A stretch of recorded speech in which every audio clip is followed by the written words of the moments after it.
Hi you guys, back again with another video, and this is going to be a story time, as you can tell from the title.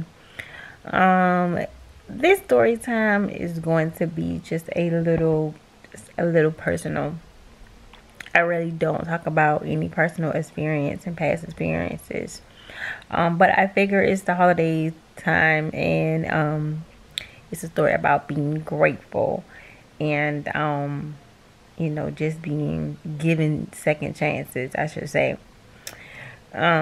This particular story is about the time that I thought that I would never be able to walk again. Like, it was just the most scariest time in my life, I should say. So let's just get into it. This happened to me almost 6 years ago. I had just had my baby. I had just had my daughter, and it just was a lot going on with like that situation, like the pregnancy. Like, it was just a lot. Like, I was just stressed out the whole time. It was just the most, I think, difficult, one of the most difficult, you know, times in my life, I should say. So ended up having my baby, and everything went normal. Like, everything went normal. I had an epidural, of course, because, you know, pain was horrible. Had an epidural. Everything was normal. Like, I remember being in the room with my baby, and the nurse came in, and she was like, you don't have to use the restroom? I was like, no. She was like, because like your bladder is like so full, like it's gonna explode. I was like, what? Like, I was like, but still, I still felt fine. Like, I still felt like, you know, the usual tight after you just had a baby.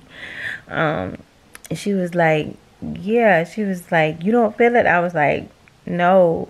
And at that point, my legs were like still numb. So she was like, you know, it takes a couple hours, and then, you know, you should be able to like feel like, you know, ants, like, you know, when you sleep or whatever, your legs sleep or whatever. And I was like, oh, okay. You know, because it was taking like a usual. Sometimes, like when I had my son, it came right back. Like, literally, she was like, sometimes it just take a little longer. And then, literally, I remember like just glancing over at my baby. She was in the little carrier thing or whatever. And then everything just, like, I don't remember nothing. I just remember waking up, and I was in like ICU, and then like my sister, my oldest sister, Luma, God bless her.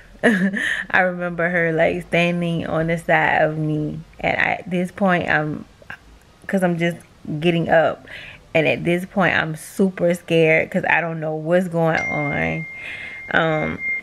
My boyfriend wanted to text me when I'm doing the video. I'm super scared at this point because I don't know what's going on. I don't know nothing that's happening or anything, and I can't talk or anything. And then she's just, you know, right on the side of me or whatever. And then when I finally was able to like speak, I'm like, what's going on? Why am I in ICU? Like, you know, apparently, like, I don't know if I passed out. I don't know. But, and then I remember trying to get up. But I could only literally move my right side. Like, this side, I couldn't function at all. I was just trying to like get up, and I couldn't get up. And at this point, I'm scared. I'm freaking out because, like, I never, you know, experienced anything like that before. So, you know, my sister, you know, she's like comforting me, telling me, you know, it's gonna be okay. We're gonna figure it out. You know, my sister, she's like, we're gonna pray about it. Like, but I'm like freaking out because that's the most scariest thing at this point. And I'm like, where's my baby? Like, you know, because the last time I remember seeing my baby, I was like, you know, laying in bed, and she was right next to me. And my sister was like, you know, she's in nursery, she's fine, and whatever. Because I was in ICU, and she was still on the baby floor, so, you know, I couldn't see her until, you know, they moved me. And then at this point, all doctors coming in and they just like saying they don't know what's going on, and saying like, all kind of crazy stuff. Like they just don't know what's going on. Fast forward, I was able to go back. I was able to, get moved into a room where my baby could come. And at this point, days had passed and we don't know what's going on. Still, I'm not able to use, the left side of my body or anything. So at this point, I have no function. I have a catheter in. I can't go to the restroom because I can't feel anything. It was the most scariest thing ever. And at this point, it was time for my baby to go home because, she was fine. I just wasn't fine. And I think that was the most hardest thing ever for me to be. Now I have to make the decision, to send my baby home and like not be able to get those first, like, newborn. She was a newborn. Not be able to get those first baths or anything. Luckily, my best friend at the time, was able to take my baby home, and she would bring her up there. And at this point, they moved me into like a rehabilitation, center, like not too far from the hospital. I think it was in the back of the hospital. And I went into therapy because like they just couldn't figure out what was going on. And I think those was the hardest weeks ever because those was the most unbearable pain ever. Literally I had a catheter in me for a whole month and a half, I should say. And they was like running all kind of tests. I had a spinal tap, like all kind of stuff. Like they could not figure out what was going on with me. And I prayed about it. Like I had people, come visit me. Like I had my best friend pastor come visit me, and cause at this point the outcome was not looking too well. Like the outcome was like, you could be in a wheelchair, but you could just like I had to get help with going to the restroom, going anywhere. I had to get help. And those moments, like I was just sitting back, and maybe it was a point where God just wanted to sit me down so I could think about stuff.